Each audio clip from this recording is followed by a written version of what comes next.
Okay, so this is Sister Ah You, Joann Ah You.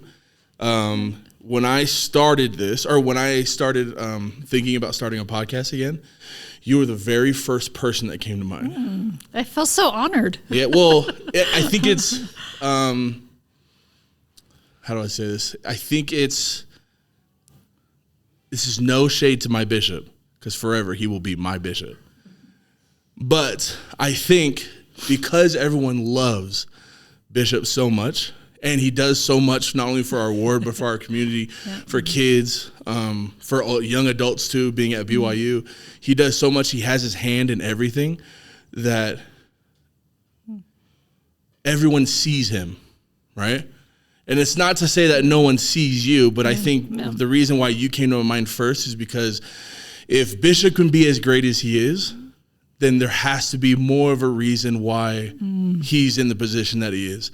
And me knowing how great my wife is and how she has to like keep me on it because I just don't listen and try to do things my own way, then I'm sure, I mean, we talk about it in class all the time. We talk about how like perfect Bishop is, but we're not in class right now, so we can talk about his stains. Let's tell the real stories. Yeah, we can talk about his stains now.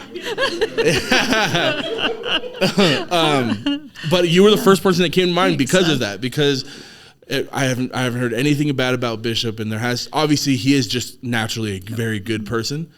But I want to know a little bit of who you were and how you two came about and how you are who you are. Because when we're in our church setting, right, and I think I've told you this before, but your voice holds a lot of weight. Your experiences that you share. I know every time you share something, me personally, I'm very like, whoa, I don't know if I really expected that.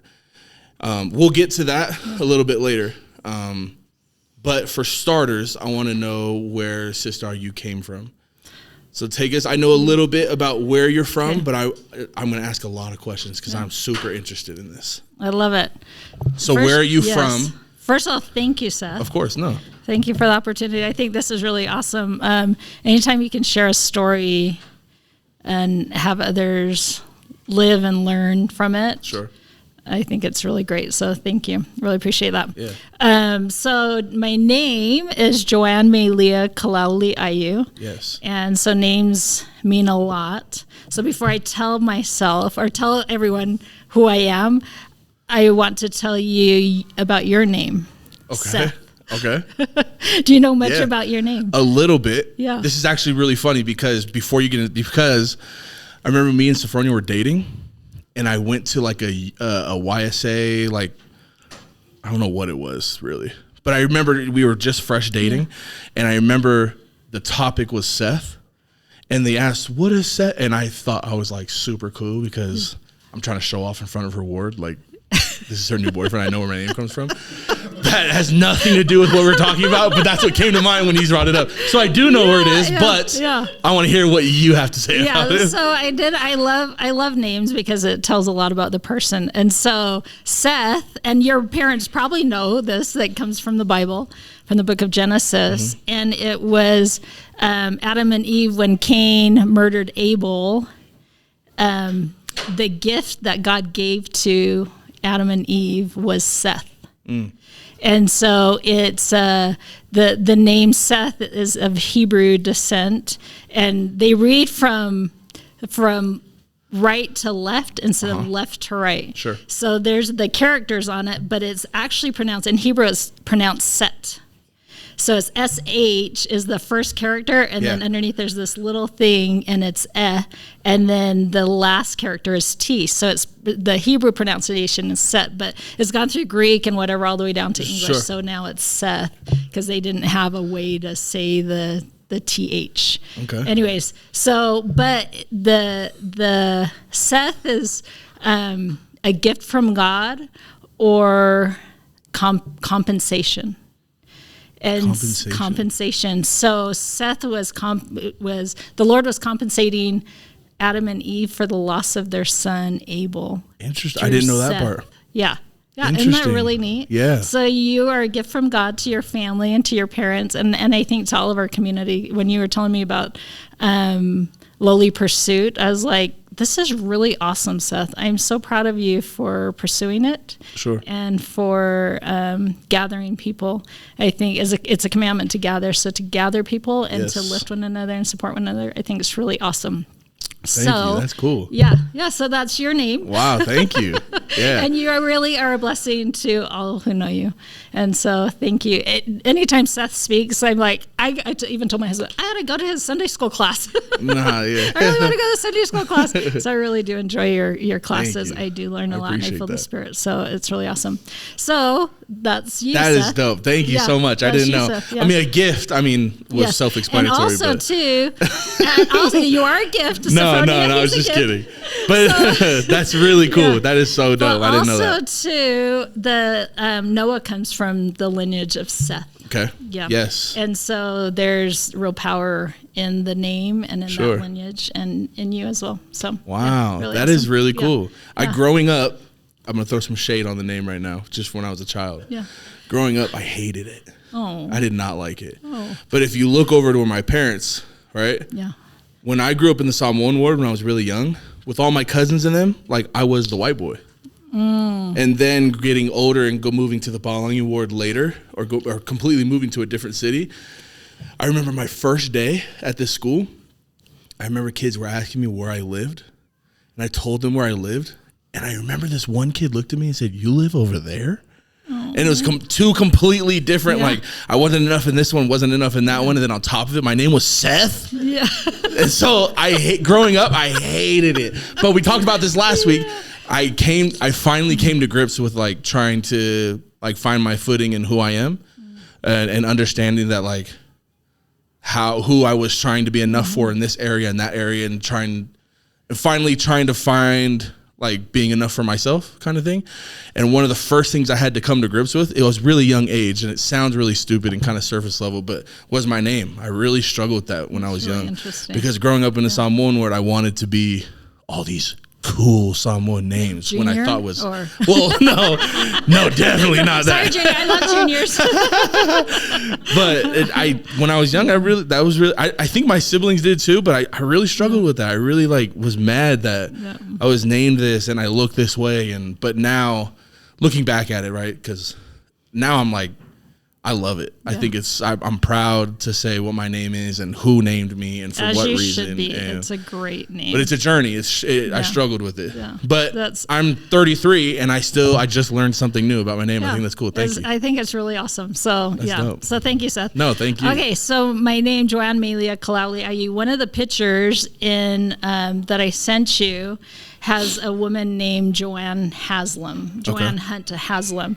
And my dad, so it kind of takes us back, but my dad, he served a mission in the Southwest Indian Mission. Okay. And when he was serving in Blanding, Utah, just southern Utah, there was a family, the Hunt family, and they kind of adopted him into their family. And it was just by divine design, so many different connections that led him to be the man that he was. But the Hunt family was very integral in that. And so when they adopted him, his favorite sister was Joann. Wow. And so that's where the first name came from. So I always say I'm the favorite child. Yes.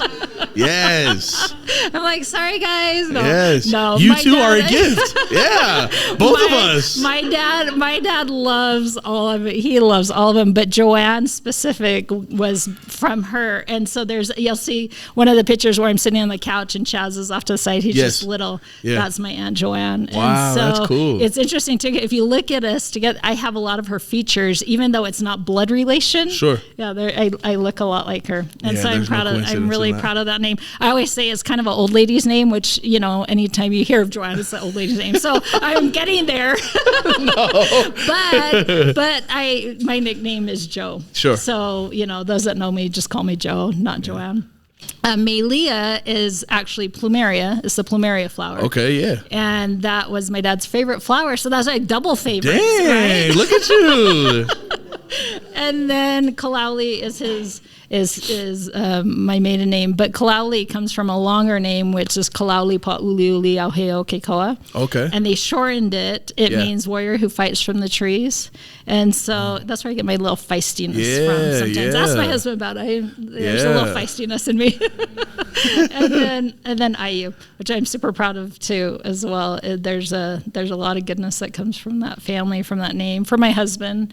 And so that's cool. me in a nutshell as far as names. That is really cool. There's a lot of history in those names and kind of what's driven me to where I'm at right now. Yeah, I think you just introduced something new that we're going to start doing, actually. Because how we were talking about before the podcast or before the episode started, when we were talking about our photos, right? And how that, like, my idea behind the whole thing was I want, like, all our photos have a story. Yeah. Like you said. Yeah. But I think names do too. Yeah. I think you just added something that I'm going to start asking people. So get ready.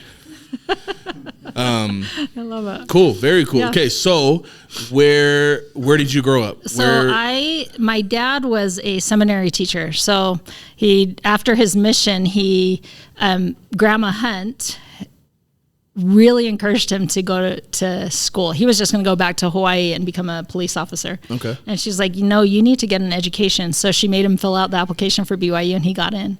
Wow. And so he came straight up to BYU. That's where he met my mom. Okay. And at BYU, and they were married. But he became a seminary teacher after he graduated. So when I was born, I'm fourth of 9. And when I was born, we were living in Blanding again. And but the hospital was in Monticello. So we lived in Blanding. I was born in Monticello, How far is Utah. Monticello from Blanding? I'm not familiar. Like 30 minutes or so, 35 minutes. And so that's where I was born, Monticello, Utah, in 72. And then the church relocated us to Samoa. So, really? Yes. So when I was probably 6-7 months, we moved to Samoa, and he implemented the seminary and institute programs in the South Pacific. So he was just teaching seminary, or he was doing more? He was teaching seminary, but then they assigned him to do a director there. Okay, cool. Wow. And so we lived in American Samoa for 3.5 years. And so I've been to Samoa. Bishop has not been to Samoa. Wow. So I think I'm more Samoan than him. Yeah. Dang, that's cool. Yeah. And how long did you live there? 3.5 years. Okay, So when I was 4, we moved to La'i. So we lived there, and my dad worked at PCC for 1.5 years. It's when the Cravens and Foinamoanas were there and all of them. Yeah, and then we lived there for about 1.5 years, and then he got out of the seminary program and got into public education. Oh, okay. And so we moved back to Blanding, and he became the first vice principal at Whitehorse High School in Montezuma Creek, Utah. Okay. But they didn't have any, so on the reservations, you can't own homes if you're not native. You can't. So the school districts would lease the land from the Native Americans and build their high schools or schools and create a compound around it so that non-Native Americans could live there and teach there. So my dad was the first principal there. We lived in Blanding my 2nd grade year. And so did he know he wanted to go the reservation specifically? Or he served his mission in the Southwest Indian Reservation. So that's area kind of what called is him all back the to Four that. Corners, Arizona, all that place. And back then you couldn't proselyte on the reservation. And so what he would do, they found that they would send Polynesians to the reservations because the Native Americans would accept them as their own. Yeah. And so he was able to touch hearts and teach through song. So it's lots different than the missions now. Like he had a bus, they bought a bus, and they would be like the singing Hawaiians, and they would just take their ukes and guitars and they'd go around the reservations and sing. Yeah. And then he would live in like really old trailers with no electricity and different things. That is wild. Yeah. That is so. So, and what years was that? Did he serve? He served, so it would have been 60. He went when he was a little bit older. My dad, amazing man, he's been gone for 22 years-ish, since 2004, but amazing man from the background that he came from to where he was at. And a lot of it, majority of it had to do with the gospel and with education. Yeah. And so he's a big proponent of education. That's why he got into education after his mission. Really? Yeah. So, or after seminary program. Seminary program, it was to do that. And he did so much good on the reservation for the Native Americans to try to change, because he recognized through the gospel and through education, or one or the other, but both together really propels them forward. But those would change their lives and it would make them better. And so, so he dedicated his life to education and to the gospel. He really served with all his might his whole life. So, that is so cool. He's awesome. There, on my mission, I served in New Mexico. Yeah, so you would have... And my first area, I served in my first area for almost a whole year. I was there, I think 10 months, 10 and a half months, or 9.5 months, I think. And in my first area, I was on a reservation. What tribe? Pueblo. Yeah. In northern New Mexico. Yeah. And it was kind of both. So we didn't live on the reservation. We lived like right outside the reservation. There's a road that kind of covers the entire reservation, and we lived across the street from the entrance. But we were able to go often if we had one member. Well, we had to have at least one member who was a part of the Pueblo reservation and was a member of the church. Wow. And so we could only go there on weekends. And when we went, we could only go, we had to be off the reservation before it was dark. And I remember going on the reservation and hearing how some members, some non-members, they would talk, they opened their doors to me, which to me, I just felt like, oh, this is probably just how they always are. But then I started hearing stories about how they always talked about these big brown elders, and they would all sing, and they would hear it from other reservations, like legends that they would hear about. And since this is recording, I'm going to say that was your dad. I don't know. Well, I will tell you. But they hear stories from other reservations, right? And they're because they meet up at powwows and stuff. That's a real thing. Yeah. And they talk about things that are happening. And that was decades ago. It was a long time ago. But like stories like that get passed down. And when I heard a lot of their stories about the missionary specifically, that was a thing. They all wanted me to sing. Yeah, they all wanted me to do this thing. He was there in the 60s, and it did cover like all of like New Mexico. Southwest was a huge mission. Yeah, it was huge. Yeah, they had very few missions back then, and so he was probably one of those. And they accepted the Polynesians. Those are they do. Because we're brothers and sisters. Yeah. I mean, the Polynesians, Native Americans, Hispanics were all Book of Mormon people. Yeah. And so, I met people on the reservation that knew my parents. Wow. That knew like people that they hung out with when they came out to BYU and stuff like that. There was a lot of connections I made on the reservation. That was my favorite place on my mission. Yeah. Was learning there. There wasn't, I don't know what it was like when your dad was serving, but we didn't have a whole lot of success as far as numbers go with the reservation. Planting seeds. Yeah. But it was very, how do I explain it? It was really difficult. Yep. Because I don't know if every reservation or if every tribe is like this, but the Pueblo reservation, their culture is so deeply rooted in their faith.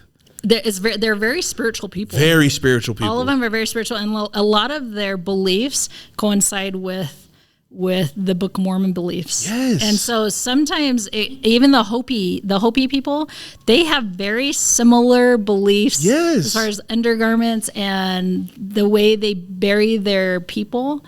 They're very spiritual. They know God. They know Jesus. They have it. And so sometimes it was hard for them to convert until they read the Book of Mormon. Then they're like this, I finally got to a point where I stopped trying to like teach and just wanted to like just read this, because everything your grandma's telling me right now, or the story that your auntie has for me, these are real stories, and it's in this book, and it's not something I made up. Like if you read this book, it's gonna lay out everything that you already know. You already know these stories, but it's crazy how you would hear some of these things, and it would be almost exactly in line with what the church teaches. Yep. And it was heartbreaking living there though, or serving there, because they didn't want to, they just felt like they couldn't, they had to choose. This is how they felt. I can't do both. I have to choose one or the other. And if I choose this, I'm turning back on everything that we believe here. And so the whole time I felt like I was trying to like close these gaps of like, no, you can't. You can do both because of how intertwined both of these are. But it's hard. I get it. I think with that, it's a timing thing for them. Sure. I think eventually the Lamanites will blossom as a rose, but it's a timing thing and planting the seeds. So your time there was not wasted. Sure. It was planting the seeds for the next, set of elders or sister missionaries to come in and teach them, because they are Book of Mormon people. That's the thing. So in 2020, we for Tuba City, so we moved from Montezuma Creek to Tuba City, Arizona, same Navajo reservation, but the Tuba City bordered the Hopi and Navajo reservation. Okay. And so during 2020, they would shut down because they live in generations. They're like Polynesians, right? Generations live together. And so it really hit them hard. And then they had comorbidities, they had diabetes, they had, kidney failure, different things. So COVID hit them and they lost a lot of their people. And so they would shut down the things, shut down the borders. And so we reached out like, hey, what do you guys need? What are things that you need? And so we hooked up with the Hopi tribe and we made masks because they couldn't get masks. Sure. Yeah. And we drove down there, but there was this one particular brother that was in the bishopric there. And he was just saying, if our people would just read the Book of Mormon, they would know. Yeah. Right. And so to that point, if we can get them to read the Book of Mormon, it's key to our church. Yeah. And to conversion. There was one, when I said it was heartbreaking, I'm thinking of one specific moment because I was talking to a very elderly lady. She was very old. And we were teaching her niece, I think it was her niece, and she wanted to do this, but she said she couldn't because of her grandmother. So me being who I am, like, bring your grandma in here then. I want to talk to her too. And we talked to her for hours. And then she started talking. She finally at the end opened up and said that she read it. And she knew it was true, but she couldn't be baptized. She couldn't do it. She couldn't leave. And she's known it for years, for decades. But she just couldn't do it. And I just couldn't, I felt so like hopeless. Like, okay, we all have this answer. We all know. But we just I just can't do it. Like, we just can't do anything about it. I'm just supposed to just say bye now. Like, man, it was really, really hard. Have you followed up with her since? I haven't. No, I should. Yep. Yeah. We've been back once. Me and Sophronia actually after we got married. But yeah, I should. I will. You totally should. And it's not hopeless because, Right. Looking back, I think I know that, but it's, man, in the moment, it's so hard. It's like, this is all I need. I just need one, and we're good. We got this.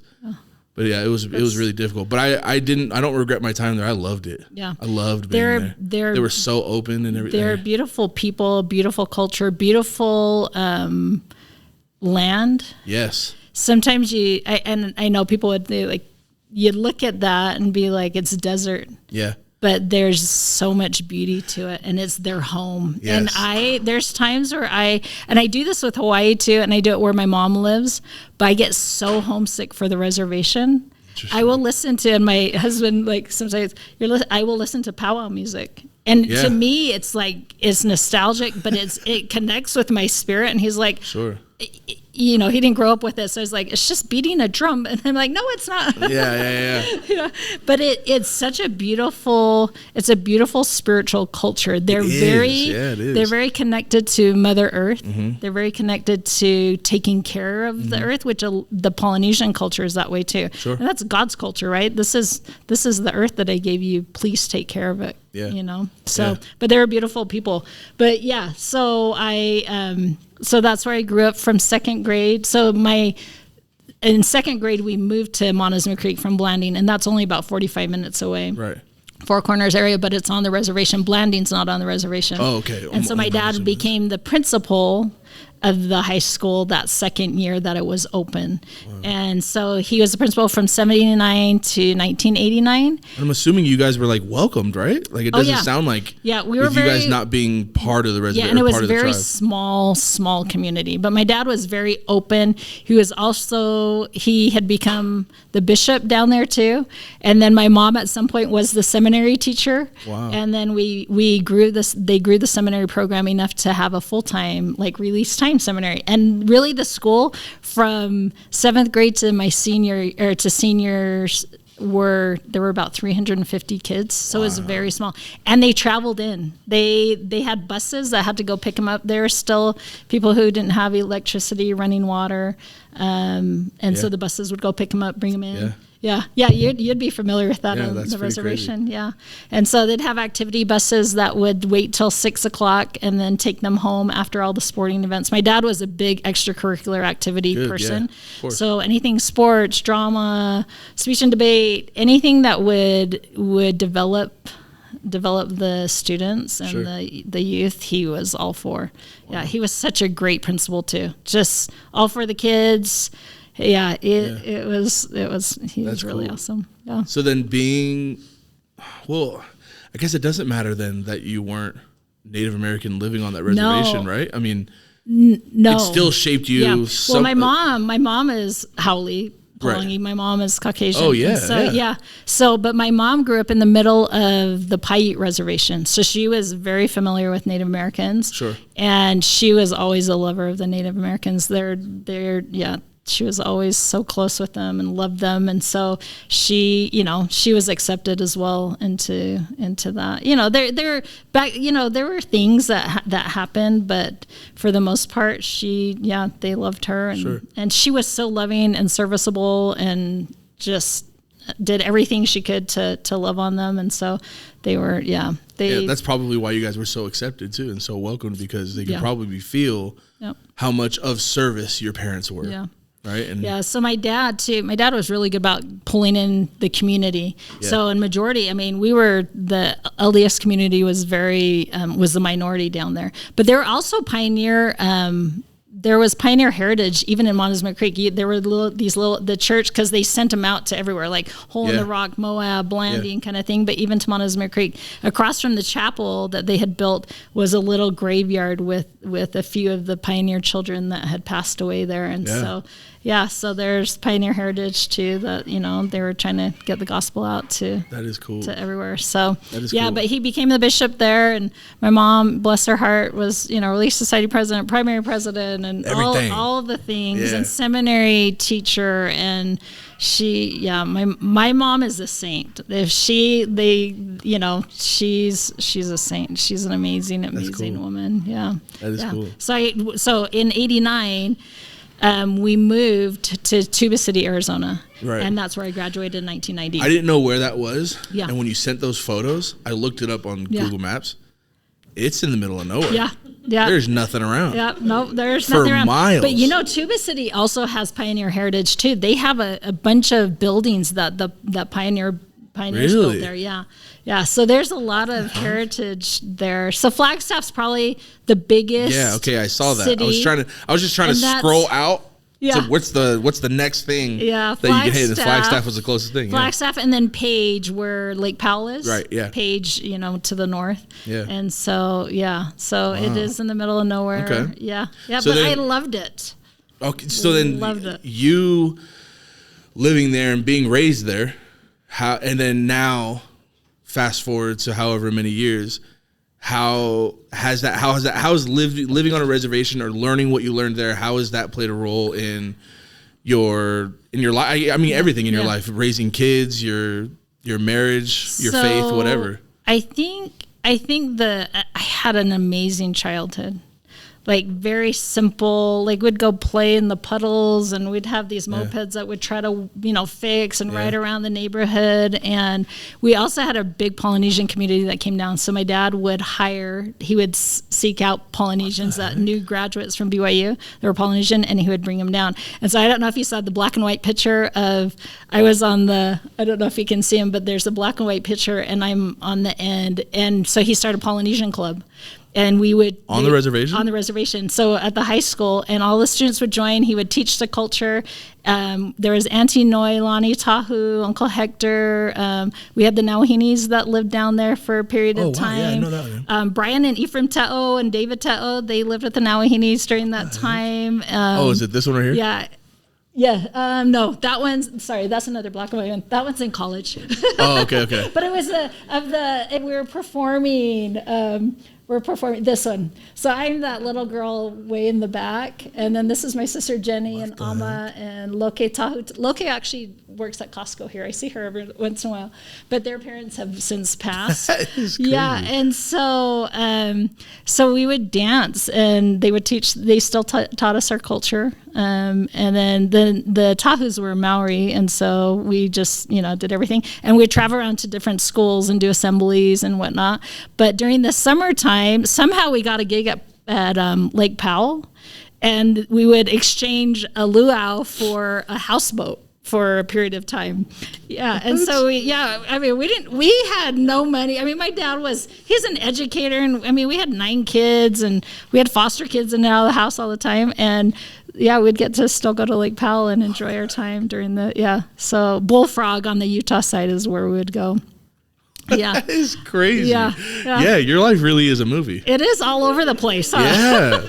That's so. We're all over the place. Yeah. So then how does that translate to life now? How does that? So I think, or does it? I guess it does, because even though my dad was a transplant from Hawaii and my mom was Palangi, we still were able to learn the culture of Christ and the cultures that we came from, and we were able to still share it. So the culture of Christ, my parents grew up during a time during the 60s, right? And so the biracial marriages were really discouraged. Yeah. And so when they're at BYU, their church leaders were telling them, no, you should not get married, kind of thing. Sure. So this is really neat. They ended up going to President Kimball. At the time, he wasn't president, but from BYU, right. they met with their bishop, met with the state president, and they're like, no, we feel this is really right. We're going to go to President Kimball, who was Elder Kimball at the time. Yeah.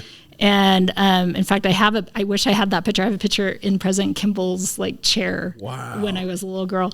So, but President Kimball, Elder Kimball at the time said, take what's good from both your cultures and bring it to the culture of Christ. And that's what you build your marriage on, is the culture of Christ. Mm-hmm. And so they were able to do that and blend those cultures together and the differences together and be able to create this foundation for their family to build off of. But really, my dad should have been really wealthy. He was brilliant. He gathered people. He was just all in for the Lord and for the gospel. But he literally gave his life to serving people, and then thus serving the Savior. Yeah. And so how does that translate to now? You just serve. We give, we serve, we love, we build each other up. Our whole families, and even Bishop's family is the same way. They give of their life to the Lord. They understand really what's most important. Money, I really like money. I really want to have a lot. You and me both, sister. We have enough for our needs, and my husband always we have enough for our needs. Sure, but also too, you can't take it with you. Yeah. And so it's all about family. It's about building and lifting one another up and help out where we can. And so that's kind of, the foundation that my parents set for us is still going. Wow. And we've tried to teach that as well as we, move through life and keep going. Yeah. So, yeah. That is cool. I had no idea. Yeah. I knew a sliver of that, like I said, but I didn't know. I think my favorite part is how your parents were able to combine all those cultures and make it. And it sounded like that was the intention. Your dad was very intentional with what he was doing. Very intentional. Yeah.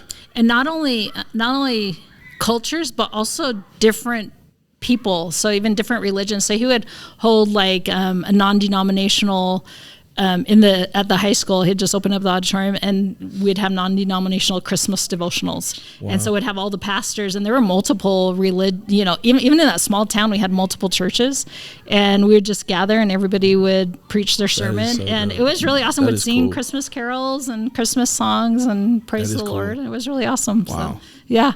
That's really cool. I think I love that because it's so, I feel like it's just so opposite of what,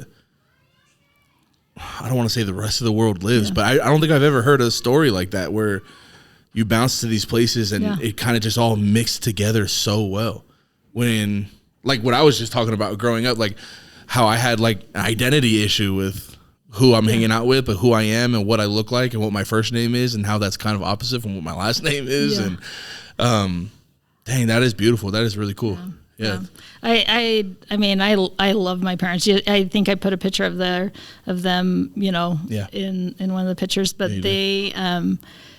they just have really dedicated their lives to the Lord, and whatever that means, they've rolled with it. They had so many different trials, so many different, heartaches and whatever, but they overcame it with the Lord and sticking to their covenants. And so, that's cool. And it sounds like from the outside looking in, it looks like you, and it looks like your husband too, have kind of almost embodied that and kind of, I don't know if that's exactly what you guys are trying to do to kind of mirror what your parents did, but from the outside looking in where I'm sitting, I can almost say that you and your husband are almost doing the same thing out here in this community too. I think a lot of people would echo the same sentiment that you had for your parents and say that you and Bishop are doing something equally as important, gathering people like you. And I think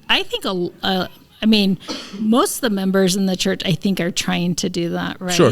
Whatever impact they have, I feel like that's it. But I do, especially, Bishop, I think his intention, especially with the youth. Yes, especially with the youth. All in for the youth because I feel like he believes that it's at the youth that you can straighten the tree. Yeah. It's if the wind's blowing and you don't correct it, that's where you can straighten the tree. And so he does a really good job with that, and he loves it. I know there's times where I'm like, honey, I'm so tired. Yeah, he's a nutcase. Yeah, he's wild. He just keeps going. Yeah, I don't know how he does it. Let's just pretend he's not here and talk about him. Yeah, I'm fine with that. Yeah, he's insane. He is. But you know what? I will tell you, it's really neat to see the fruits of it. Recently, I'll just share this example. Recently, we have a family that the boys, because of the youth program, because of the young men's program, the boys kept coming. I have to be to church on time. I have to pass the sacrament. I have to be to all the activities. And their family has not been super active, right? And the mom was like, what is happening? What's going on? I'm really active. And now she's gone through the temple and, and the husband's kind of following. So I think he understands, and he feels the mantle to that if we can get the youth, and we're seeing it, the fruits of it is the family then follows. And so I'll give him that. Yeah. Almost like penetrating the family through the youth. Yes, through the youth. Right, and bringing them through the youth because it's hard to get a kid to want to do something. Yeah. Right, and so if you create an environment where the youth in that family actually want to be present in doing these certain things, naturally us as parents, we're like, well, I want to give my kids what they want, and if they want to go to church and to let's go. And to youth conference during spring break. Yeah, I've never thought of it that way. That's dope. So That's cool. He is very, very intentional with the youth, and so great example. That is. Yeah. Wow. Yeah. Okay, so it's kind of switching gears here. There was a picture that I saw. Again, like I said, I know a little, but I want to know your experience throughout the whole thing. There's a picture that I saw with you holding your children, and both of them looked. We just talked about it before. Were crying? Well, no, I don't think they were crying. Well, was I dragging them? No. Did I put one of them in there like that? You might. I might have happily skipped over that. No, there was one. I think that's what you said. There was one where you and your husband were holding them outside the temple. Yes. And I remember I saw it and thought, dang, they look like the same age. Can you explain to me like that, the whole process of how you guys are blessed with your kids? Yeah, I will tell you, the Lord is in complete details, and He knows ahead of time what's going to happen. And so when we got married in 1996. and we wanted children. And when we got married, I was like, yeah, I want 5 kids. And Bishop's like, that has to be even, because when we go to Disneyland, they have to have a partner to ride on the rides. And I was like, well, I've only been to Disneyland once when I was 5. I think I put a picture. I saw that picture. Yeah. I actually got jealous. I was like, dang, she went to Disneyland. I don't know if this is super smart. I have to, but like my goal in life now is to be like, those Disney dads on TikTok or like those weirdos with the mouse ears, and all I do for like 6 days out of the week is take my kids. That's my dream in life. That's actually my dream, just to go by myself. I love Disneyland. Yeah, my mom just did that. Let's go. Wait, by yourself? Okay, I love it. I want to go next time. Yeah, I that's my goal. So anyways, when I saw that picture, you're like, dang, she went hella young. Yeah, so anyways, he was like, they have to have a partner. I'm like, okay, we can do that. So 4 or 6. And then come time to, we were trying to have children and it just wasn't working out. So we started, getting tested and everything. And I had a cousin, and I think we were kind of, everybody around us that had gotten married were, they were having children, like, sure. What the heck? Like, we're trying to do what's right. All those things, like, we're really trying. And then nothing was happening. And so we started getting tested, and we had gotten a phone call. Well, I was getting sad. In my patriarchal blessing, for those, I don't know, whoever listens to this, sure. If you're part of our faith, it is a blessing where we feel a guide from the Lord, and it helps guide us through our life. There's a part in there that says, you will one day be a mother, and remember that any child that comes to your home is a child of Heavenly Father, and treat them as such. And so I believed it. And so I told my husband, hey, I'm going to be a mom one way or another, whether it's adoption or whatever. And so that was always open to me, right? So come time to, like, I was getting really super discouraged. I really wanted children, and my how long was that whole process? It was like 3 years, I think, about 3 years. And we wanted children right away, and it wasn't happening. Sure. So I got a phone call from my mom saying, hey, your cousin has a neighbor, who's gotten pregnant and is looking to adopt. And the birth mom had been adopted herself, and she wasn't able to find anything out about her biological family, and that was really devastating to her throughout her life. Sure. And so she said she's wanting an open adoption. And so I was like, yeah, I'll do open if I can get a baby, and so if I can get my child. And so we met with her, my husband was super, don't tell anybody, because it's not going to happen if we tell people, the whole superstitious stuff. Yeah, don't jinx it. That's totally what it was. Yeah. And so I was like, honey, we need people to pray for us. Like, this is really the desire of my heart. And it says in my patriarchal blessing that this is really going to happen. And so, so we went and met with her, and there was one particular we met with just me and my husband and her and her parents. And she was 19 at the time, so she was probably old enough, but just the situation that she was in wasn't ideal. And she asked me, are you going to sell my son to you? Because they were members, so she understood that whole... Before he had even been here. Yeah. So she was pregnant. That was a thought that she had. Yeah. So she was pregnant. This was like in August, and Chaz was born in December. And she said, are you going to sell my child to you? And I was like, oh man, this is a trick question. If I say the wrong thing, I might not get my son. And what do you think her intention was behind asking that? Even especially so early. I don't know. I think there was probably on her point, because it's such a final thing. Yeah. I think for her, she probably believed it, but also man, he's not going to be my son, right? And so I'm sure there was that opposition and the opposite sides to it.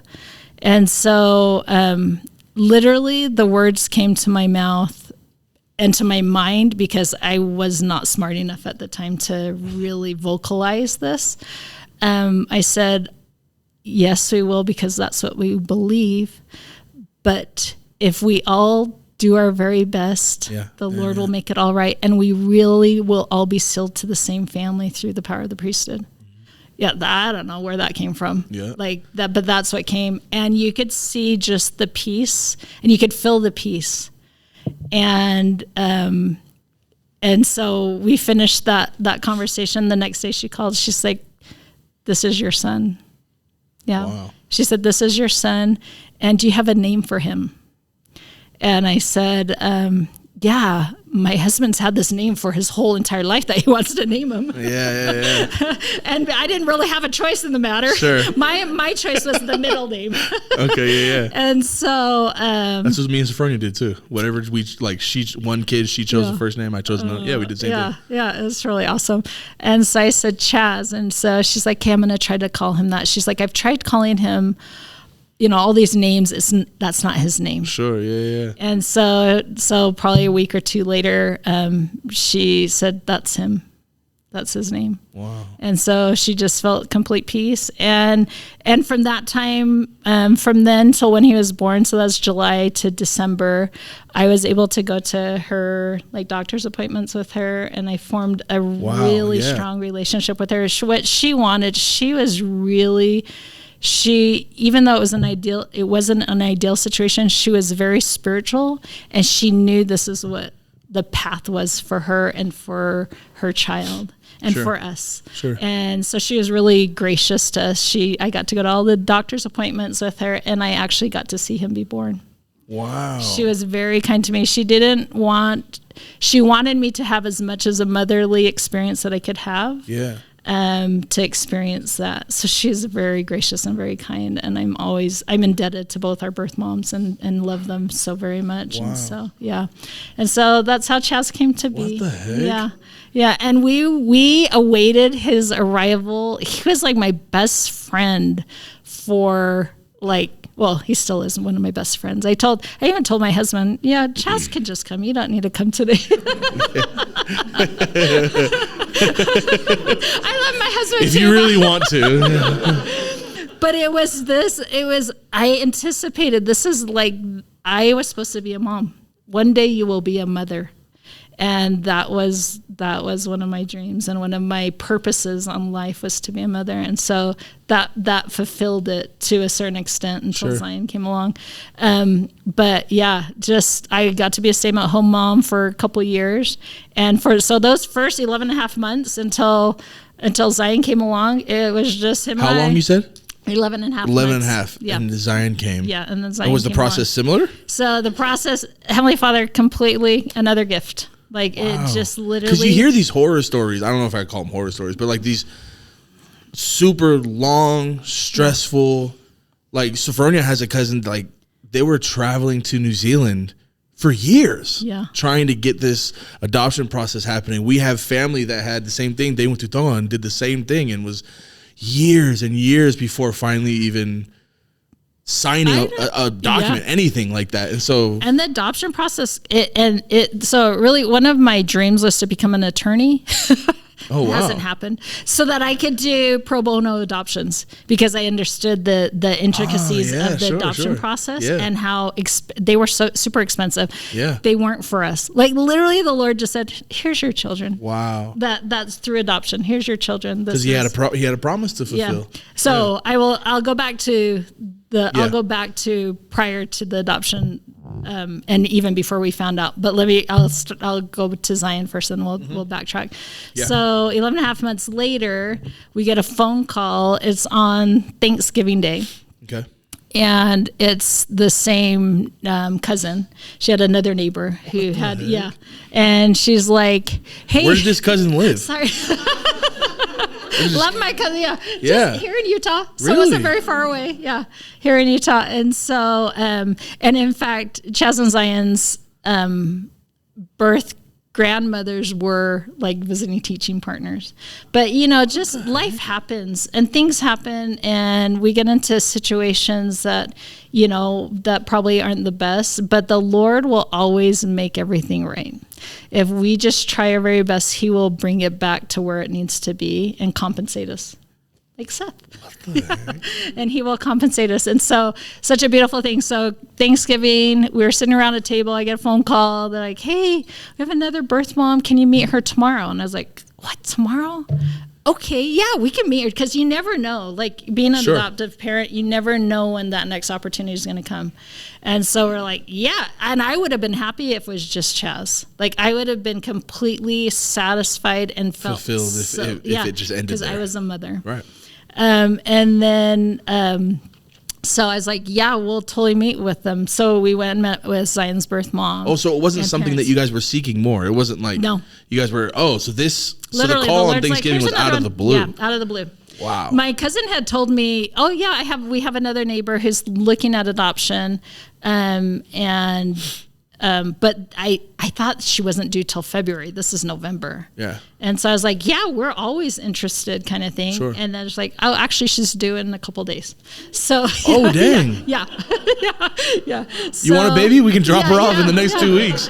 Yeah. That's crazy. Yeah. No, it was a couple days. So this was Friday, and I will tell you, the Lord knows what he's doing with us. And so we met with her on Friday. And what had happened was she had picked this family out through LDS Social Services. Sure. And that was Wednesday. Thursday was Thanksgiving. Wednesday, they went to the temple.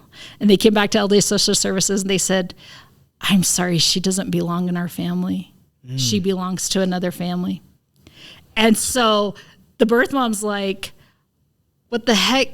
I'm due on Sunday. Right? So this is Wednesday, and then Sunday. What do I do? What do I do? And so she called my cousin, and she said, hey, do you think your cousin would be interested in a baby girl? Yeah. Of course we would. So that's kind of how it happened. Why they ended up calling us. And so we met them on Friday. We still didn't quite know. For whatever reason, they didn't really call and give us like with Chaz, they said, oh yeah, this is your son. Yeah. On Sunday, we got the call like, oh, she gave birth, the baby girl's here. It's like, okay, so yeah, no answer. Like, we're going to give it. Yeah.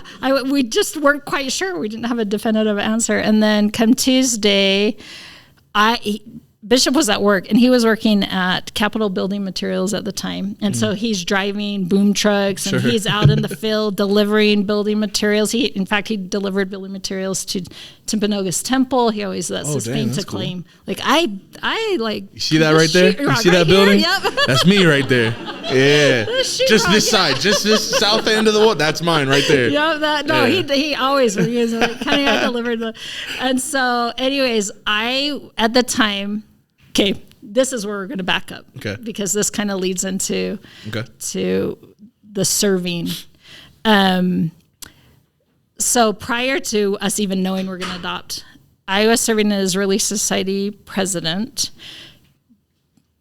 Bishop was at the time an elders quorum counselor, and we were in a branch, very transient branch down by UVU. So those the apartments across from UVU and McDonald's. That's where we were living. Oh yeah. And so I was serving. This is before we knew about Chaz too. So it was just the two of us. We were living there with my sister Nani. She was going to school at UVU, and Bishop Christensen called us both in. He said, usually the church totally discourages this, to have two presidents in a home, because it's a lot of weight, right? There's a lot of responsibility. And so he's like, but we not really for your feel household. Not for you two. You guys gotta, not you two. But he, so he asked, will you both serve? And we said, well, if you're extending the call, yeah, we'll serve. But and so what he did was he pronounced a blessing on us. He said, I bless you because of your willingness to serve, that you will be blessed beyond your comprehension. It may not be in a lump sum of money, but beyond your comprehension. So within a year and a half, we had 2 children. So beyond comprehension, that right there, that's why we serve the way we do, because that's led us to our children. That's helped us become parents. And we needed to be parents to be refined and to learn how to love like Heavenly Father and Heavenly Mother love us. Sure. And how the Savior loves us. We needed to be parents. And so it has brought us a lot of joy, a lot of growth, a lot of learning. So that's one of the reasons why we serve so hard is because of that. We're indebted to the Lord for our children, and we love them so much and would do anything for them and anything for the Lord. So now fast forward to Zion. To Zion, yeah. So she was born on Sunday. Tuesday, we get the phone call. I'm a Relief Society president at the time. I'm like, Chaz has chicken pox. Yeah, Chaz has chicken pox because someone in the family thought, hey, let's expose everybody. At that point, they had come out with a vaccination. And I was just like, literally just wait till he's 1, he can get a vaccine for it. And so I'm like, oh, well, darn it. And then, so you can't bring a newborn home when you have chicken pox in your home.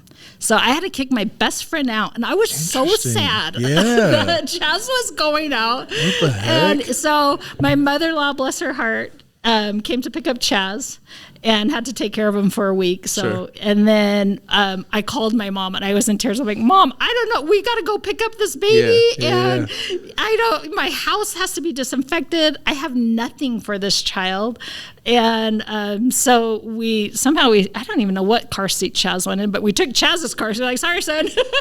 You're good. Move over. There's another baby in the house. You're good. Yeah, and we take that car seat and, disinfected it really quickly, and then went to the hospital. And my mom said, call Jason home and tell him to get home, shower, and go get that baby because they were going to take her home until we got there. And my mom's like, don't let her take her home because they might change their mind. They might change their mind. And so we got up there, and our birth mom's bishop was there, and he was the one that actually, so we gave him the car seat, and he brought her back. Wow. And at that point, Chaz was 11 and a half months and like in the same car seat. And so when we picked her up, she was only 5'14", and Bishop just like swung her because she was so little.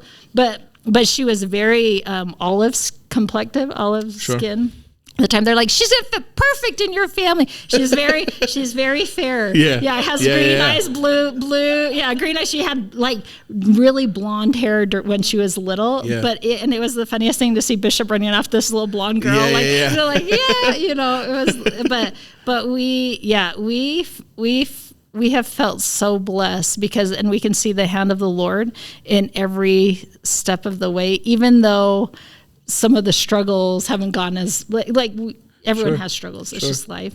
But we have seen the hand of the Lord. And so it's a blessing to be able to reflect on those things that blessed us. Yeah. So the whole process when you guys were trying to have kids and it wasn't working, but you knew in your patriarchal blessing that you were going to be a mom, did that stop, or how do I word that? Did that stop you from losing faith during that whole process, or was there still a moment where I guess what I'm trying to ask, was there ever a moment where you were like, I don't know if this blessing's really even, because it's not working, it's not happening? No, I always believed it, but I was sad during it. Okay. I always believed I was going to be a mom, but there were times where I was mad that other people were having children. It's just those natural feelings, right? Yeah. Like, wait, why are they're like 45 and gonna have a baby? What the heck? Let us 25-year-olds, 27-year-olds, right? I know what you're talking about. Those are like complete natural feelings. Sure. And I think it's okay to have those feelings. I think it's okay to and then work through them and okay. But I never questioned it. I always told, no, I'm gonna be a mom. I don't know how, but I'm literally gonna be a mom. And so wow. Yeah. So we feel really blessed and fortunate. We love our children so much. We would do anything for them. Yeah. And I hope they know that. Sure. Wow, that's interesting. The reason why I asked that is because I wanted to ask about there was a story that you shared once at church. And it was the first time, I don't even think I've ever spoken to you before. Before that, we were in class. I was sitting in the front row, and when you're in class and they call in someone, it's really weird. Like if I'm in the front row to completely turn around and who's talking. So I didn't know who it was. They just said, oh yeah, go ahead. And you're talking. And I remember you were talking about, you actually brought it up recently in another one of our classes. This was years ago when I first moved to Eagle Mountain, but you were talking about this moment this moment in life, a longer moment, that you couldn't feel the Spirit anymore. You couldn't feel this this feeling, this love, or that you had before but couldn't, it kind of left. And I remember you telling that story for the first time, and it took me to when I felt similar to that. And I remember, actually mine's pretty dangerous too, because I remember I felt it at the beginning of my mission when I went on my mission, because I've told my story about my mission, like how I got there before, but in a nutshell, I did not have a testimony. I did not have like this super strong faith that I had to go and serve a mission. I totally went on a mission for the wrong reasons. I had these dreams of being a football player, and very last game, semifinal to make it to the championship game in JUCO, I blew my knee out. And so like this whole, how you felt about having kids is how I felt like, yeah, I'm going to play ball. Like that's, I already know how I've mapped it. I know exactly if it wasn't in a patriarchal blessing, so I shouldn't have felt it that strongly. But if you would have asked me in high school, I ended up going to junior college because I had no grades. I didn't go to class. I just didn't do schoolwork. But in my head, delusionally, even though my parents said I'm like, you have to go to class, like to make grades, to play ball. Yeah. It just, that didn't compute in my head. My head is like, no, I'm good enough. I'm just going to go play ball. And so it didn't work out, right? So I ended up going on my mission for a completely different reason, because of the time right before I blew my knee out, I started dating Sophronia. And I remember her telling her friend once that her husband is going to be a return missionary. So then I remember thinking, well, I'm not playing ball anymore, so I guess I'll go do this mission thing. Yeah. And so when I went out there, I had nothing. I knew nothing. I didn't know anything. I remember hearing, okay, I don't want to go on long. I knew nothing about it. I had no faith, no testimony. So I remember being at the beginning of my mission and everyone talking about this spirit and this feeling and having this faith. And I remember like, you tripping. I don't know what these people are. I don't know what they're like. Yeah. I believe that they feel this. I've never, so I don't know what this, I thought I never did. And then I started feeling it more, and I started inviting it more, and I understood, wow, I do know what this feeling is. I just couldn't put it to words. Yeah. So all of that to say, is it okay that you touch on that story a little bit more? Because I think when you told that story years ago, it has stuck with me. And I think about it when I do feel those moments of maybe I'm not doing what I'm supposed to be doing, or I'm missing something, and that's why I don't feel it. But your perspective on it is super interesting. Yeah, no, I actually really, it was a pivotal time, because had I not decided to move forward with the plan and what the Lord's plan for me, I think we probably wouldn't be in where we're at, right? Sure. So I had gone through a surgery that completely changed the chemicals and hormones in my body. And when that happens, I mean, it's like hitting a brick wall, because everything, the way you feel, it just changes. But I was moving forward with what I knew to be right and what I was supposed to do, right? So Bishop at the time was so having that background of my body had changed and the hormones and chemicals have all changed, I had gotten into this deep depression but in your mind, you're like, I can get myself out of it. I can get myself out of it. I can feel it. And I couldn't. Do you know where that came from? Was it all of a sudden, do you feel like? Or it was all of a sudden, because the surgery changed that immediately. Sure. And so then it went all of a sudden, but then if you stay in it too long and you don't get a help, whether it's medication, whether it's, the way you're thinking, what you're doing, your, physical body, if you stay in it too long, it's really hard to get out of. And so, and it was really hard to get out of, and probably not, I mean, back, you don't want everyone to know that, man, I'm really struggling. And you're putting on a face and you're moving forward, which takes faith, right? To keep moving forward, even though you're not feeling it. But Bishop was serving as, he was the branch president of the ward, the unit that we're in right now. So it's President Fitu, then Bishop. And then he got called in to be a high counselor.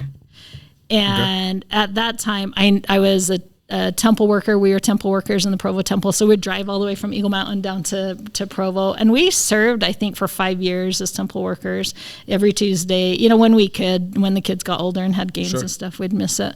But it was a state conference, And Bishop had blown his Achilles out playing turkey ball. Turkey ball. Turkey ball.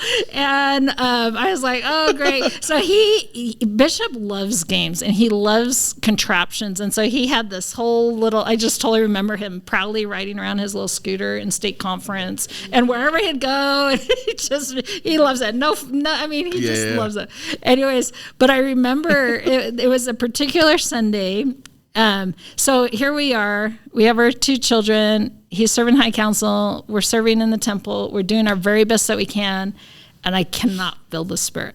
I can't feel it. And it's really bothering me because I'm like, I know this, I've felt the Spirit before, and I know this is where, I know I'm supposed to feel the Spirit because I'm serving in the temple. I'm doing all these things. All the right things. Checking all the boxes. Everything. I can't feel it.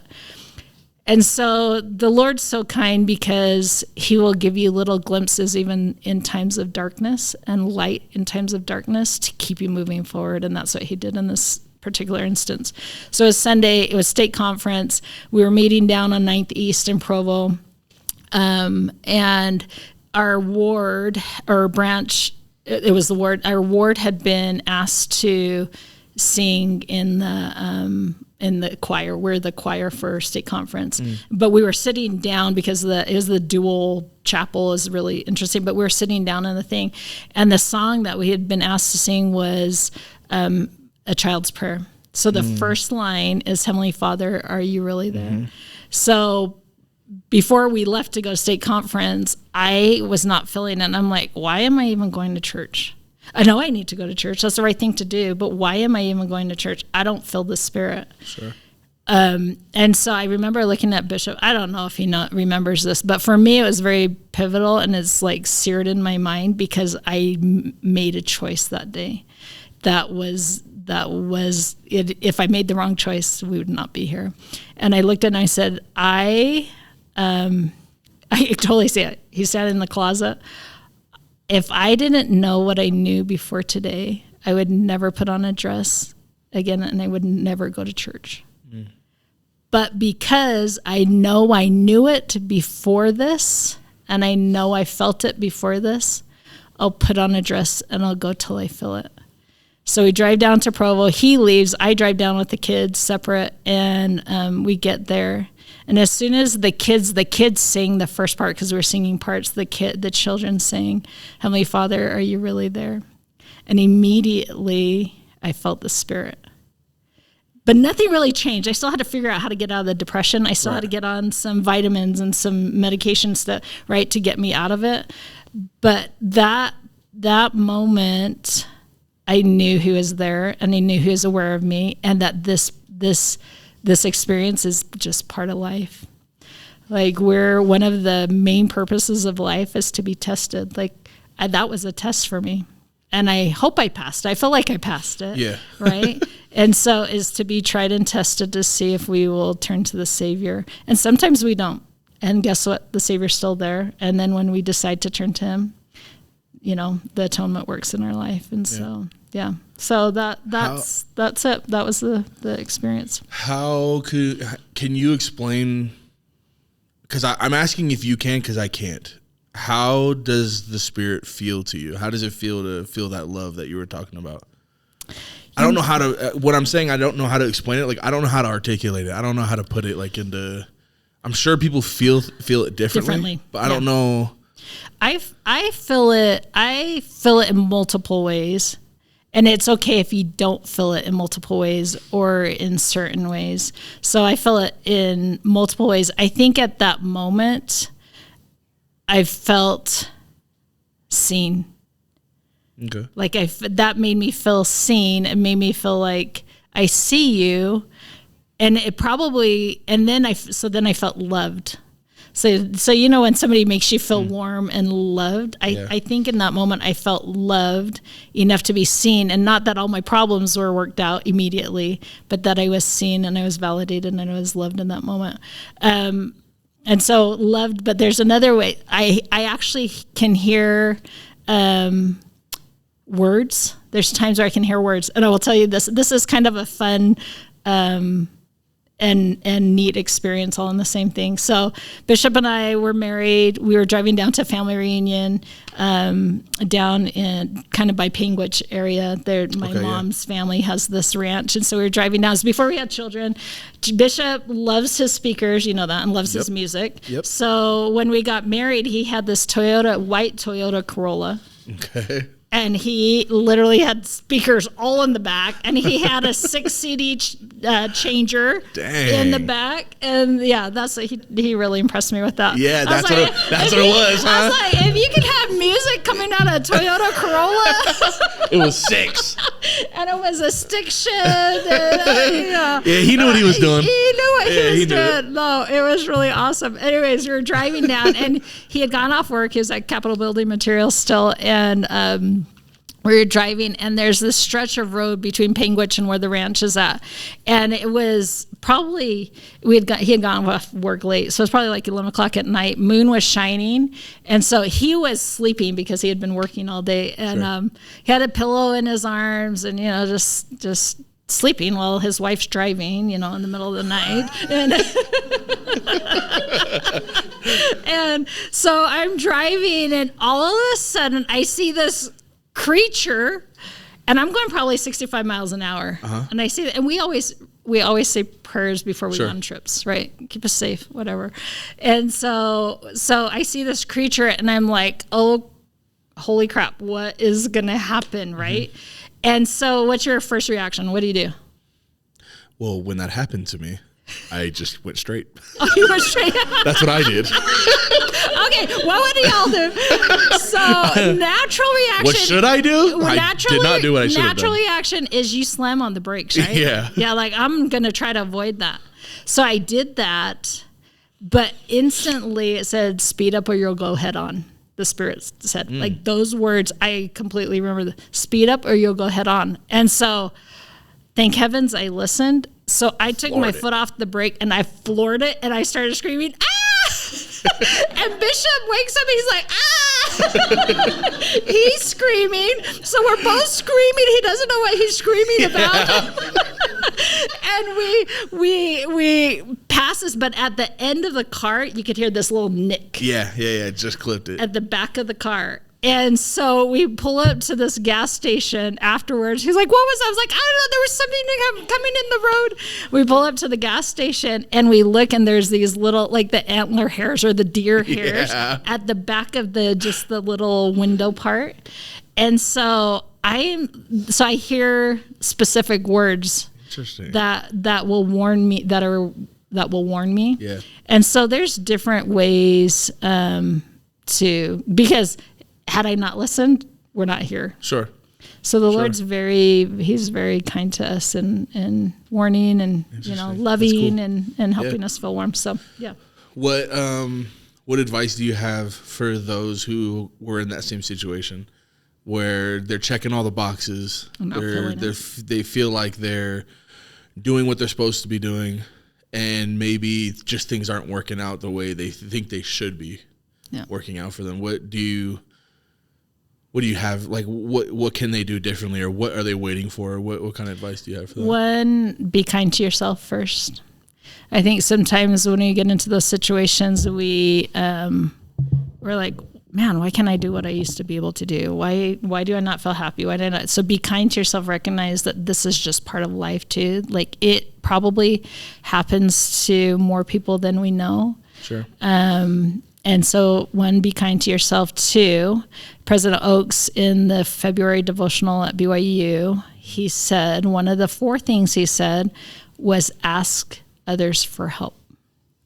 I think that's the biggest thing. Sometimes we feel, you got to put on this facade that we're all okay. Mm-hmm. Nothing's going wrong. Nothing's, that it's all okay. It's okay not to be okay. It's okay to ask for help. So there was another point where I started with panic attacks, and I had to go into the doctor, and they did the blood work. I literally had no vitamin D in my system. So sometimes there's a physiological reason why we're feeling that way.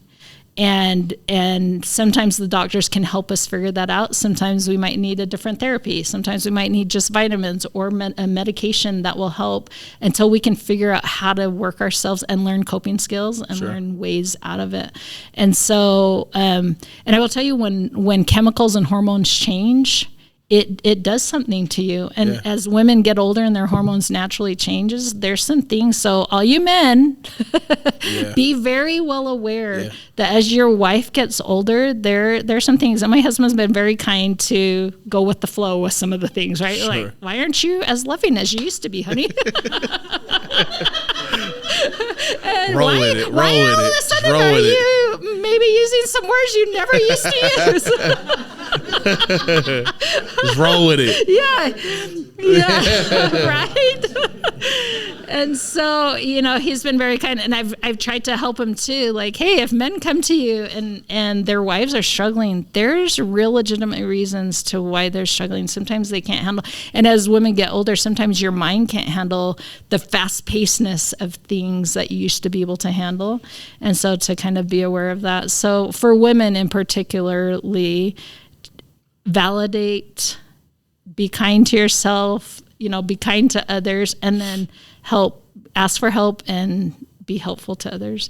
And it goes along with gospel principles, right? Sure. And serve, love, minister, all those different things. The Lord knew the plan, right? And especially during those times of darkness. There were times of real darkness that I remember praying to Heavenly Father one night, can I please fill my dad? And I don't even know if my husband knew how dark that day was. And so, and I will tell you, I felt my dad. That's what I needed to get me through that evening. And he was there. And it's interesting, too, because it was a Tuesday night. I was supposed to be at the temple, but I wasn't filling the temple. And it's okay not to fill it sometimes, right? And so my sister had gone, and she said, Joe, you should have come. I felt Dad there. I said, oh, I felt him in my bedroom, too. And so it's, like I said, the Lord's very kind and aware of what we need. At certain times, we just have to turn to Him. Yeah, He will help us navigate, figure it out. But if we know we can turn to Him, if we know we need to turn to Him in all of those moments, He definitely will provide. And so, but ask for help. There's different ways, right? There's different ways to ask for help. One, to the Lord, to Heavenly Father, medical therapist, friends. Sometimes all we need is to be able to vent it and tell people, and then it helps us get it out, work through it, and then be able to move on. Sometimes it's that. Sometimes it's a little bit more serious, than that. Yeah. And so I think, don't feel shame about it. That's the other thing, is Satan wants us to feel shame. Don't feel shame about it. Bring it to light, because when light's there, darkness can exist. And so you need to bring it to the light, tell people, ask for help. It's really interesting. We did this as QPR training. So it's a suicide prevention training, my husband and I, and Chaz has done it as well, but it's question, prevent, and refer. Mm-hmm. And so, because you're in that realm, right? Yeah. Question, and there have been times where we've had to utilize that with some of our YSA or when we served. But it's don't feel shame. It's all part of this life. Yeah. And if we and not that we want to normalize, but if we just validate, accept it, and say this is part of life, it's not so bad. Mm-hmm. Right? It's not like. It's not a stigma anymore. It's like, what, you struggled with it? I remember one time speaking when Bishop was the High Council, our whole family, bless our whole family's heart, we had to speak, and it was the whole family would go and speak in all the wards, and so, but there was it was in our ward that we had to speak in, and it was on keeping the Sabbath day holy. And so I had prepared this whole talk, and I was like, I can't give this talk. Like, this isn't the talk that I'm supposed to give. And it was to share my experience with depression. Okay. And I had this line of women afterwards come up to me. They're like, thank you so much for sharing. Yeah. We didn't know you struggled. I'm so glad you're not perfect. I'm not perfect. Yeah. Right? Yeah. I'm so not perfect. Yeah. But they I don't know how to take that. Yeah, I know. I was like, Hold on. Let's rewind that real quick. Yeah. I might be. Hold on. No. And I never want to give off the perception that we have a perfect life, because it's so not perfect. But we have a really good life with real life experiences, right? And that's what we are. And so when I shared it, there were so many women who needed to hear that, and probably some men too, right? Yeah. And so don't feel shame about it. Get help. Yeah. That's a great answer. And if you need help, call me. Cool. Call me. Yeah. I remember talking about this a couple Sundays ago, actually. I think I actually used you and your husband as an example of, I didn't say it in the class, but I'll say it now. Obviously, that's a huge reason why I even wanted to do this. Is I think I'm doing a podcast, so I'm a big podcast guy. I listen to a lot of different ones. I have my go-tos, right? But like, I feel like a lot of those that I listen to, they're beneficial. They do help me. But I want this to be different in a way that it's more, I don't know, it's more real. Yeah. Right. And that's another reason why I'm inviting people to be present. Because hearing it digitally it can be impactful. There are definitely times I have notes and notes on my phone full of quotes and things that I've taken from it. But like, out of the thousands of quotes and stuff, how much do I actually use? Yep. Right. I think being present and hearing from people, like, you live right up the road. Yeah. I live right up the road, the opposite direction. And so makes it a little more real, to where I'm going to see you again probably this weekend or the next weekend, and things that you have taught me or things that you've shared, it makes it more real in the sense that now I can bring that back to you later and say, hey, actually, I thought about this one thing.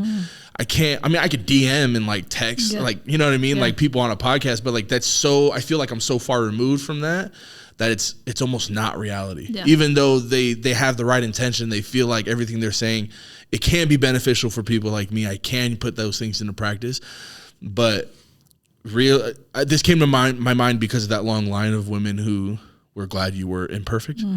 I think we look at people like you, like your husband, other people in the church or other people in the community at our jobs, where we look at them and we see them as like these people on podcasts. Like, they're so far from us. There's no way I can reach that. But if you break it down, or if there's a podcast like this where we have an opportunity to break it down or break your story down and say, look, maybe I'm not as perfect, or maybe someone in this room went through something exactly that you went through. Now it's like, wow, okay, maybe what she's saying is a little more possible for me. Because I think proximity, like where we live from each other, I think that makes it more real too. Like, we live in the same city, right? We see each other often.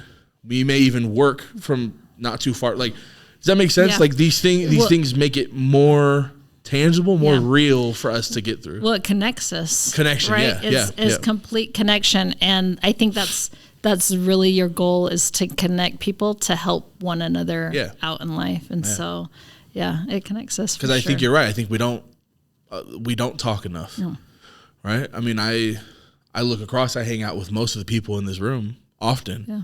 But things that me and you are talking about, I don't know if I've ever shared that with them, or I don't know if I ever would if this wasn't available, if that makes sense. Yeah. Right? And it's such a beautiful thing when you can share stories, connect, and then learn and better our lives, and just learn that this is life. Yeah. Like, it's messy, it's awesome, it's worth it, it's hard, like, it's life. Yeah. Yeah. It is very hard. Yeah, it is hard. It is hard. Yeah. Life is hard. I mean, so even today, my car broke down, on the way. Dang, so well, hey, can somebody come pick me up? And so Chaz, bless his heart, he drives up, picks me up. We pick up his car, and then, and so it's like, ask for help. Like, we need help, but this is just life. And I will tell you, this is really funny because I'm like, told my husband, I'm going to say a prayer. I really think Heavenly Father's going to listen to me, right? Yeah. Yeah. And so he listened to me, but he didn't fix the car. Yeah. Right? Yeah. But sometimes Heavenly Father's like, yeah, you just got to figure it out. This is what life is all about, right? Mm-hmm. And guess what? Chaz came and picked me up. We got here. Everything's good. We'll figure out the car tomorrow, and it's all good. But sometimes the Lord, but I will tell you, there are times where I'm like, Holy Father, I really need this car to work. Mm-hmm. And he listens and he fixes it. Sure. So there's times that he will answer those specific prayers and times that he won't, but you still keep moving forward and you do your very best and keep working. Yeah. Yeah. Yeah. Thank you so much. Yeah. I think I covered everything I wanted from you. Yeah. I appreciate you being here. Thank you. I don't know. There's a mic. I don't know if anyone has any questions. I'll kind of open it up to people. Can I share one more thing? Yeah, you can share what. This doesn't have to end. We can go as long as you want. You ain't got to ask me. Let's keep going. Well, no, just one more thing. So it's our 30th anniversary on Sunday. Oh, yes. I forgot. Yeah. I knew that. Yeah, well, I didn't know that until you sent the pictures. Yes. And I actually wanted to touch on that. So thank you. You read my mind. No. And so I just wanted to wish my husband a happy anniversary because sometimes he forgets it. So. Hey, I'll cut that out. I'll cut that part out. I'll cut that out. I got it was only the 1 year. It's actually only the 1 year. Well, he forgot the date. He was like, and then I had him guess. And so that's how I posted. I don't know if you guys remember on Instagram. I posted hey, everyone, please remember or help him remember, right? And so, no, it has been, I will say this about marriage. It is awesome and it is hard. And we have worked through some really hard things. And this is what I say, it's work, but it's a work worth doing. Sure. And it's been such a beautiful journey to get to this point. And I'm super grateful for that. And I really love my husband. I'm very, very grateful for him. So that's awesome. Thank you so much for remembering to do that. I wanted to bring that up. I apologize. 30 years. That's a long time. That's awesome. That's so cool. That's cool. Yeah. That's really cool. I think... and obviously, congratulations to you too. But I hope both of you know. I know you both know, but I hope you guys know that there are so many people that you guys have impacted, even in a very small way. So not only did you guys work through all those things to be where you are today, but there are so many people who are grateful that you did it too. It's not just you two. It's not just your kids. A lot of people are happy that you guys made it to 30 years and will continue because. If you didn't, we'd be missing out on certain things that both of you guys bring too. So I know me for sure. I've had my moments with Bishop one-on-one where I'm very grateful for what he's done for me specifically. And I talk to you all the time about how great you are and how much I love your input. So thank you so much for both of you guys for making those 30 years work. Yeah, means a lot. Thank you. Yeah, of course. Anyone else has any questions or anything? If not, no push, no obligation, anything like that. Anyone else have any other questions? Or Come to the mic. Come to the mic. Okay, how we met. Well, the whole ward saw a skit on it, didn't they? Yes. At one point. Yeah. We met. So I was. Yeah. How do we Actually, yeah, you should hear his side first. We can. You should hear his side first, and then, honey, you wanna share? Hey, don't. You're coming soon, but you better. Yeah, buckle up. You're next. No, he had gotten off his mission. So I was at BYU living with some friends in an apartment in South Provo.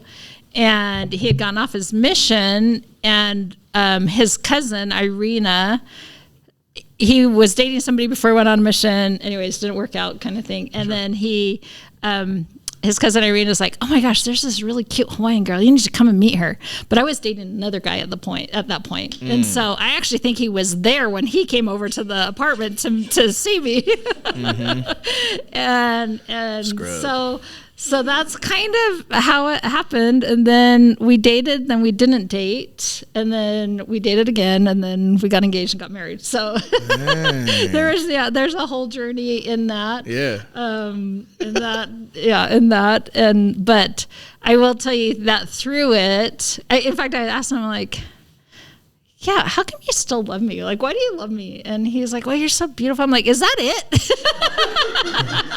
Dang, you gotta put me on the spot. Give me some time. I've written it so many times. Give me some time to kind of, gather my thoughts. Yeah, I think both of us, we have a love for family. We have a love for God. Uh-huh. We have a love for service and those kind of things. I mean, he's super handsome, so that attracted me to him as well. He's really funny.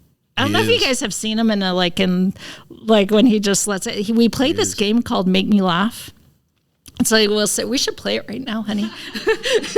we sit in this circle, and you can't laugh, but the person in the middle has to try to make somebody laugh. And if you laugh, you have to get up in the middle. You switch. You switch. He is so funny. Like I will cry. Because I'm like, how does he think of stupid stuff like that? Why is it making me laugh so hard? But it is hilarious. Huh, Chaz? Yeah, and Chaz is actually really good at it too now. Chaz takes after his dad, and it's really, really funny. And so he's really funny. When we didn't date and then we dated again, he was very, we went to McDonald's for the first time. Our first date again, and he busted out. He's like, order anything you want. And I was like, okay. Oh, and we went to McDonald's because I was babysitting my oldest sister's children. Okay, she was out of town, and I was babysitting. He was like, let the kids order whatever they want. And so then he busted out $100 bill, and I had never seen $100 bill. Like, oh man, this guy is rolling in the dough. Yeah. Little did I know that was the car and the money. It was the only $100 bill he ever had. I ain't seen that $100 since then. No, but it was really. I mean, he is very charming. You got roses, and so he would give me roses while we were dating, and then the roses stopped, and which is okay because sometimes they die and dry out. And sure, yeah, there you go. Look at it. I would save all those roses, and I would dry them upside down so they dried nice and neat. And then for one of our very first Christmases, when we're young and poor and newly married, that was our Christmas tree. I just had this basket of dried roses, and I'd put Christmas lights in it. And so I think I might have a picture of it. With the roses, are far gone, but. We have a real Christmas tree now. Yeah. Yeah, no. So he's very charming, chivalry, all that fun stuff. And that's cool. Yeah. Man, lots of fun. We had lots of fun dating too. So, yeah. You guys are a lot of fun. Yeah. I appreciate it. Yeah, no. Any other questions? Anything else? No? Ooh, yeah. Can you? Let's make it legit. It might be off though, so you just got to hit the top thing. On. Yep. Testing. Hi now. Mine is kind of like a two-part question. The first part is, were you always open to adoption? And the second part is,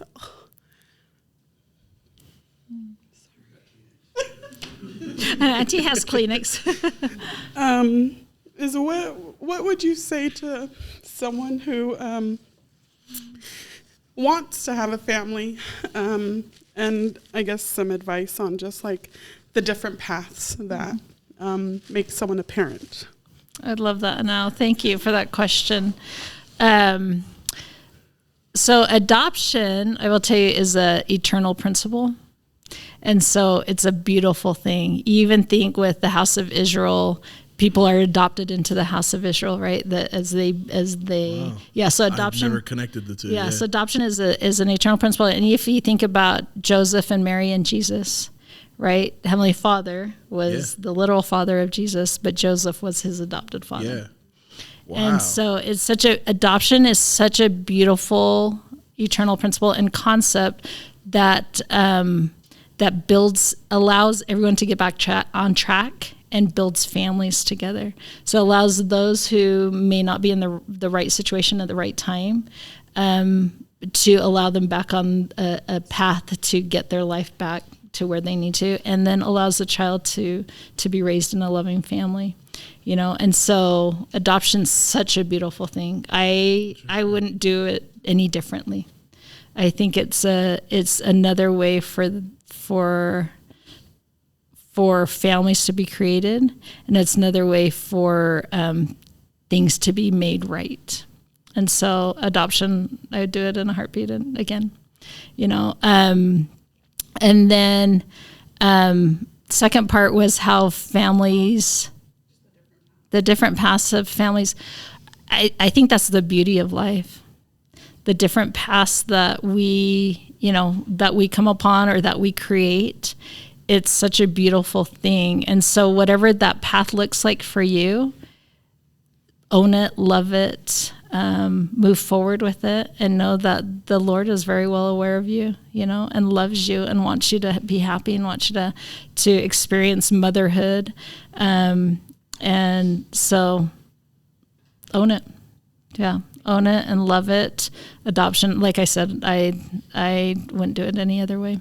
Yeah. And I will Oh, really? Yeah.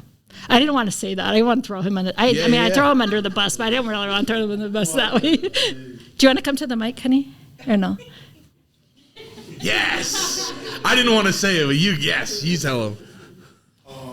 Because Pride.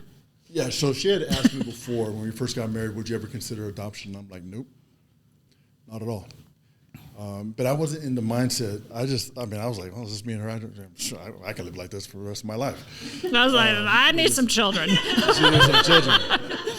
So when she got off the phone with her cousin, I just came home from work, and I jumped in the shower, and we're living in a small little apartment. Yeah.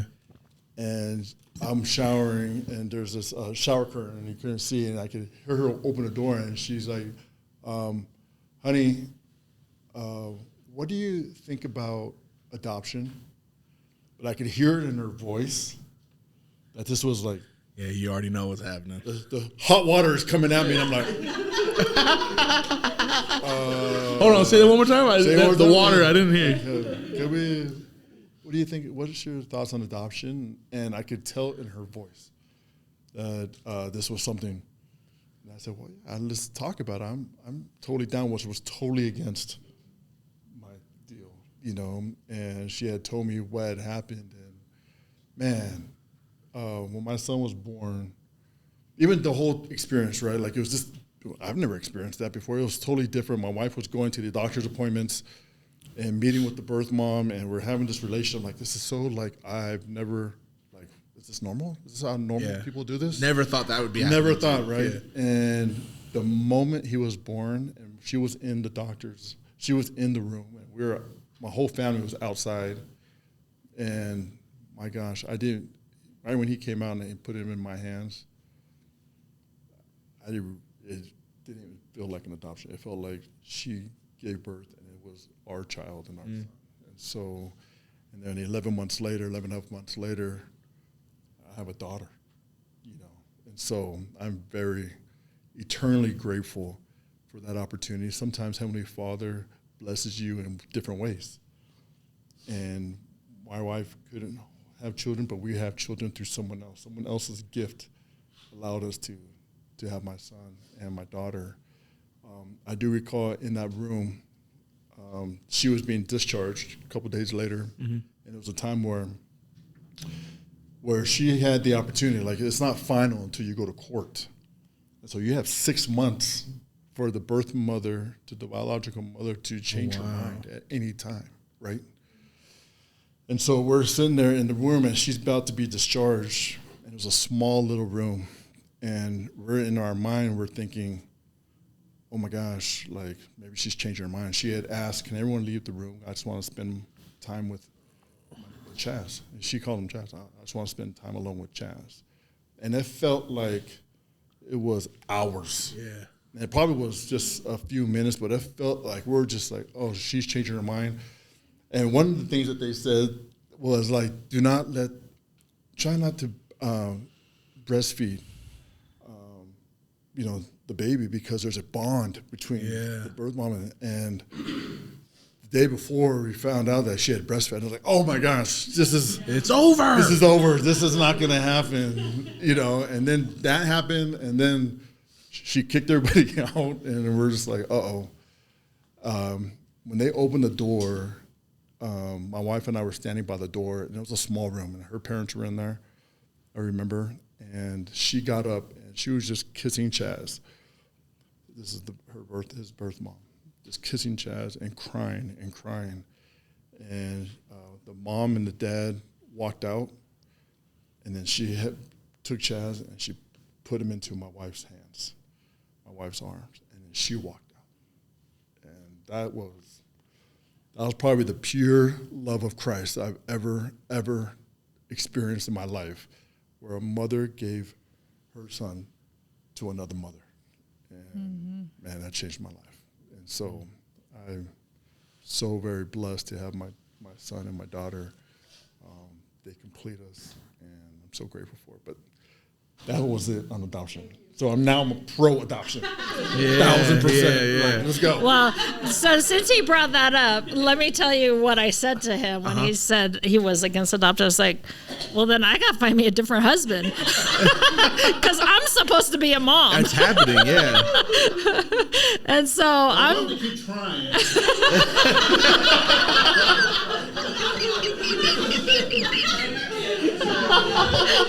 Hopefully you didn't catch that. How about that? Hopefully you didn't catch that. No, but I was like, this is what it says. So that to that point you asked, did you ever falter from believing that I was going to be a mother? I never did. And even if it meant like I was not gonna, if he's not on board, I'm finding me somebody to be on board. But because your blessing didn't say anything about a husband. It said something about a kid. It did say something about a husband. It didn't say I was gonna be a wife, but it did tell me I was gonna be a mama. Yeah. No, funny. But yeah. So I adoption's an amazing experience. It's hard for some. It was literally everything was handed to us, and it was very inexpensive. I knew the cost of it, but like even the attorneys that we had, so my youngest brother's adopted, so there's 9 of us and 8 biological, and then my youngest brother's adopted. And so the attorney that did his adoption, his son became an attorney, and that son did Chaz's adoption. And then I learned all the things, all the paperwork that needed. And my brother was becoming an attorney and had just gotten past the bar in Utah. And so I did all the paperwork. I filed it with the court and everything. And then he just signed his name to it. And so I learned that whole process. And that's why I was like, oh yeah, I'm going to become an attorney. I'm going to make adoptions super cheap, right? So that you can connect families. Maybe in the next life I'll be. Yeah, for sure. Yeah, hey, that's cool. Sorry, can you touch on one more thing for me? Yeah. I remember one time speaking to you. I don't know how it came up. I don't know what the context of it was, but I remember you talking about, it was just me and you, so I don't know what it was. It must have been after class or something. And you were talking about how you didn't give birth, but you've been blessed with all these opportunities to be present around other women being born. Can you speak to that, or how? Because there's not a lot of people, obviously, like you and your husband weren't able for you to have children, so you guys weren't able to experience that piece of it.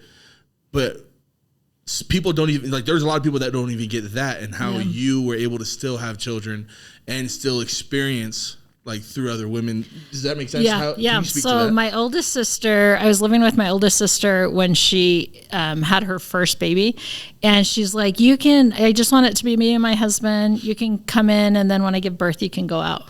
And so that was the first experience. But how it happened was, she got really irritated with her husband, and she's like, can you stay in here and help me? So I stayed in there and helped her breathe through it. That's and all those things. And so that was the first experience. So every sister after that, because I experienced that, and I think the first 3 of her children, she's like, can you please come be with me? And so, cool. I got to be there. And then and even my sister-in-laws, like, I was there, and Partly too because nobody could handle throwing up, and the sisters would always throw up, but I could, and so they're like, "Can you help me?" So it was just I would just like be little there. things like that that you were able to handle. You could handle it. Therefore, I was in this situation. But in the big scene, in Yeah. the big picture of things, it's almost like you were like meant to be there. Yeah. To kind of. I love the miracle of birth is such an amazing. It's an amazing experience. Yes. And so, when you're in it and it's this child literally is being grown and coming from heaven. Yes. Like that veil is very thin. Very thin. And it's such a beautiful thing. So I was super grateful that I got to witness my son be born. Even though it wasn't me. Yeah. And then the gift of him to us was I actually went through a little bit of a depression after we got him because I saw his birth mom being willed out with no baby, and I had her baby. That was really, really, it was hard. I had developed a friendship and a relationship with her that was very special to me. And so I'm like, I've taken her baby and I'm so sad for her. Yeah. And it was like 3 days after, and I saw her willed out. She was being willed out with a pillow in her arms. I got to take baby home with me. And so very tender time, very spiritual time. And 3 days later, my husband's like, honey, you have to be happy we have our son. I was like, oh yeah, I do need to be happy, right? Yeah, and I mean, I was happy, but I was so sad for her. But because I recognized the sacrifice that she had made to allow me to be a mother. Yeah. And I'm always indebted for both of them. And we have a relationship with them. I was just going to ask, do you guys keep in touch? Like, how is that relationship we do. now? It's not super close, but I love them. My children, as soon as they became old enough and wanted to have a relationship with their birth moms, they absolutely, cool. They can. That's cool. And they have half siblings too that they have relationships with. And so, it's a beautiful, there can't be enough love in the world. Yeah. There can't be too much. Yeah, I love that point of view. In the world. And so especially as long as for kids. Especially for children, as long as it's healthy, as long as it's it's beneficial to everybody involved, especially the child. Yeah. Why not have more love? Yeah. Why not have more love? So Beautiful. Such a beautiful thing. Oh yeah. Yeah. Thank you for touching on that. Yeah, for sure. All right. Yeah. Anything else? I think I have it. I think I got everything I wanted. Yeah. Good. Yeah. Thank you, Seth. Yeah. No. Anything? Thank you. Anything? Do you have anything else? Shout out your husband. Maybe shout out my husband. Yes, I love him so much, and so grateful. Really, really, I truly am grateful. I always knew through even our trials and struggles, and we've probably been through every challenge a marriage could go through, but even through all of those, he has had such a strong foundation of the Savior and of family. And even when there's times where I'm throwing in the towel, he's like, no, we're not. Yeah.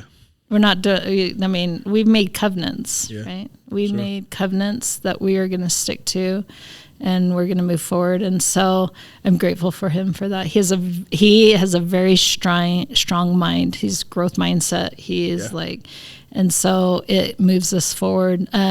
One thing I will say maybe in closing is that, my favorite quote is, in a world where you can be anything, be kind. Mm-hmm. I think that's actually, one of the things that even President Nelson, we need to be more kind because this world is dark. Kindness brings light. It brings joy. It brings hope, brings happiness. And so be kind, bring light, bring love, to one another. And I will tell you, I haven't always been kind. I'm sure there's people out there like, oh, that's the quote you live by. I do have a little feistiness not very to me. fitting. Yeah. But I will tell you, I try to. Yeah. I try to live by that. I try to spread kindness and love. And I hope that people see that. Yeah. And if not, I will apologize and I'll try to be more kind. Sure. Yeah, I just super grateful for the opportunity to share a little Thank of my you, life. And and again, if you need help, if you're depressed, anxious, feeling whatever, reach out. Yeah. Yeah. Man, thank you.